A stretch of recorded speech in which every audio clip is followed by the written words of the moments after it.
I can't do nothing with Gohan. What's up everybody, StevDez here, and welcome to a mini-sode during the Friday Funs. What's a mini-sode? Well, some story arcs I don't really get to explain a whole lot in my what-ifs, therefore I decided to make a mini-sode to tie in with the rest of the Friday Funs in order to answer some of that. These mini-sodes will occur probably in the same week as the Dragon Ball Day that they occur in. I was even thinking about making a mini-sode Monday, when I have a little bit more time and maybe when I have a few people on hand to help me out. I'm still a one-man army. However, that doesn't stop the rest of the Friday Funs from coming out. Great Minds, Epic Rage, other Friday Funs that come in, they'll still be part of this. So let's get into this Dragon Ball Day mini-sode during What If the Dragons Were Swapped, entitled The Adventure of Gohan. Even though Gohan's adventure kind of goes without saying, Gohan will have his own adventure in the future. In the last part of What If the Dragons Were Swapped, Raditz and Krillin went to Namek, leaving Goku and Nappa recovering on the beds to come in the second ship. Naturally, Gohan would be outvoted by his mother as far as wanting to go with Uncle Raditz, because he has trained with Raditz. In that video, I explained that Gohan's power level of 800 would make a difference in the end when it came down to being on Earth. That's not entirely true.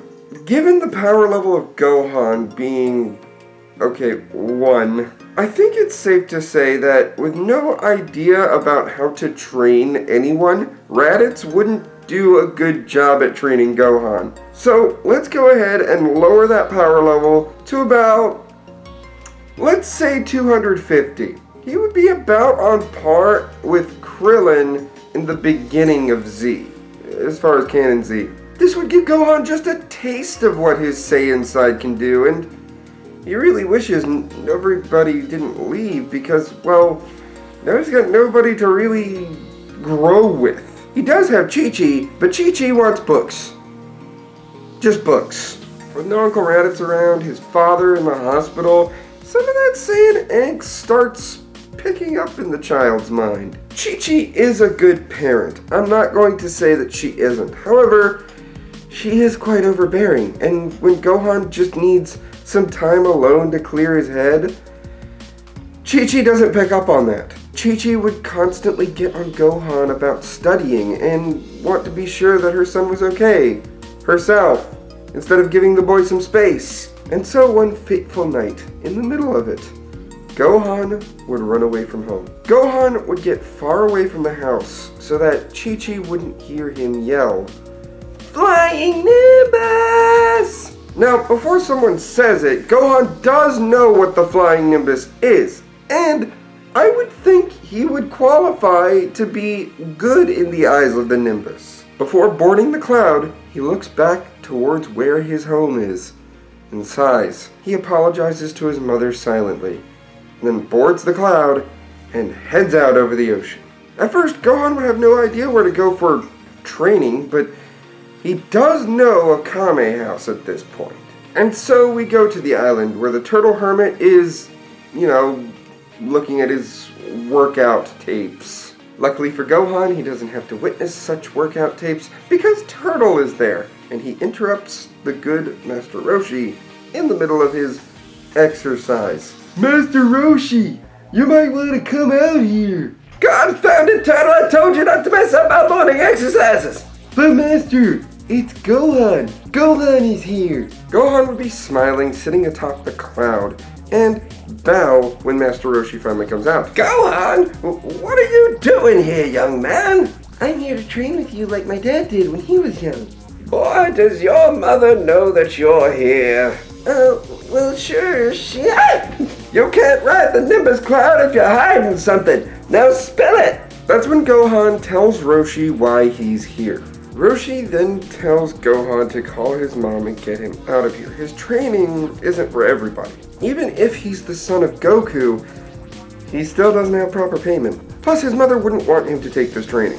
However, Gohan is saved when a healed up Goku makes the scene. In this timeline, he would be more privy to check up on Gohan, and lo and behold, he's not home. That's when Goku flew all the way to Roshi's, sensing Gohan's ki. Naturally, because Gohan's been alone for so long, we get a father-son Kamehameha hug! Too cheesy? Goku would ask Gohan what he's doing at Kame House, and sure enough, Gohan would pretty much spill the beans to Goku in a much shorter way, not to bore the audience. Goku thinks this over, as he does remember Raditz taking a liking to Gohan, and they did have a few training sessions. Then Chi-Chi, the way she is, there's no way Gohan would get stronger. The only other defense on Earth right now is Yajirobe. And even then, he's not really privy to fighting unless he's backed into a corner. So, to see his son wanting to take up the mantle, this fills Goku with a different kind of Saiyan pride. Goku puts in a good word for Gohan, and with that, Roshi does accept Gohan as a student. He puts Gohan through all the training that Goku did, and builds up his strength a little bit. Chi-Chi, however, gets a scene where she's yelling at Goku, very angry that, he's letting this happen. But he puts his hands on her shoulders, tells her to shut up, because Gohan needs to be here to keep her safe. The only way he's going to be able to do that is by going through this training. This is the only time Goku's really had to stand up to Chi-Chi, and the only reason he has the gall to do so is because Raditz is in the picture. And so, this training lasts about 2 weeks. Gohan is able to move the huge boulder, and Roshi officially says he doesn't have anything else to teach the kid. Of course, Gohan's thinking, what about the Kamehameha, or any other turtle school techniques? And Roshi openly says that his students picked up on that by themselves. Which brings him to the next part of his training. He's to seek out a huge tower, a pillar that extends far beyond the clouds, and climb it. This is Korin Tower. And just as Gohan is about to call the Flying Nimbus, Roshi, just like Goku, forbids it. Gohan, you are stronger than most humans your age. You can last in the world on your own. Time for you to understand life and what it has to bring. On your way to Korin Tower, I want you to find the way by yourself. And I want you to experience life. Naturally, Gohan is shaking and kind of scared of the thought, but if Roshi believes he can do it, he can do it. He is the son of Son Goku.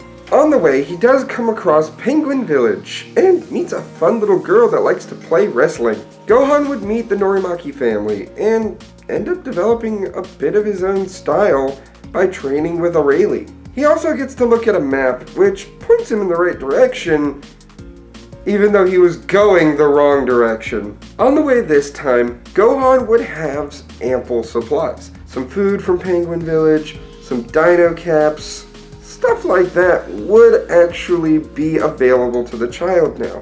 He wouldn't be like Goku living off the land. He would want some supplies from Penguin Village. Gohan wouldn't live off the land as much as Goku does, but he also wouldn't drive. He's not old enough yet. Therefore, he's still getting the stamina by walking and running and doing what he needs to do to get places, but he does have a more comfortable living than Goku did. I would have it that nearing the ocean that he already swam across, Gohan, in the middle of the night, would be assailed by two shadowy figures.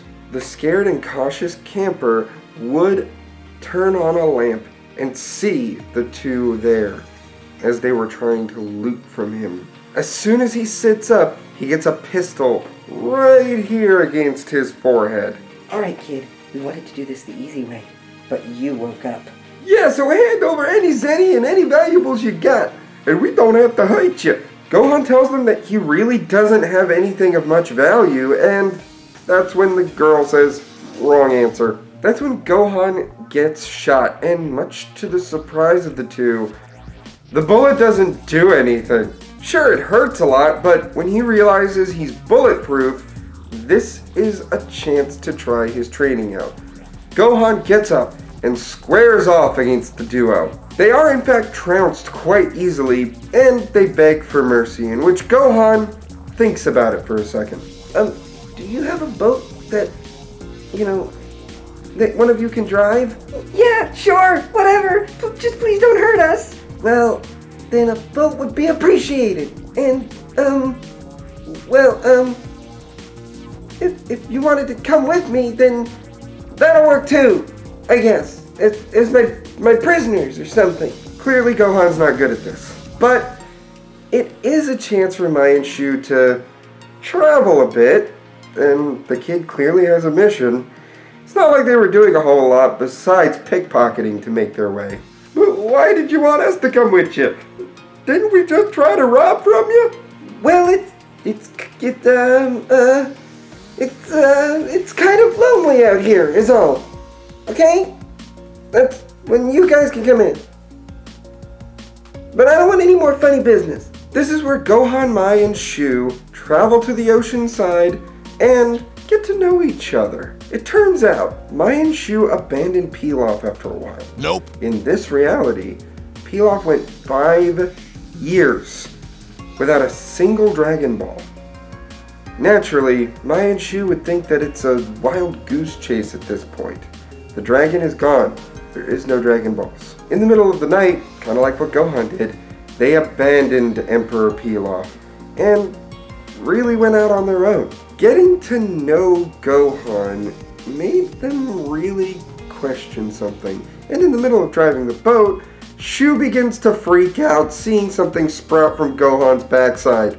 Say, kid, how long have you had that tail? Tail? Gohan looks behind him and is really happy to see that his tail grew back.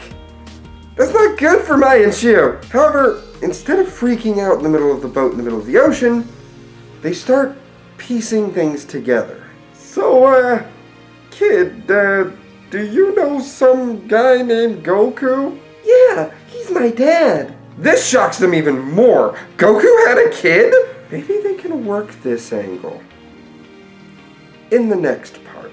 So what do you think? Might this Gohan grow up a bit differently than the Gohan we ended up getting? Are there any other what-ifs you want to see a mini-sode for, covering some details that I might have missed? Go ahead and, leave your comment below. For more Friday funs on the channel, like me eating a mystery sandwich,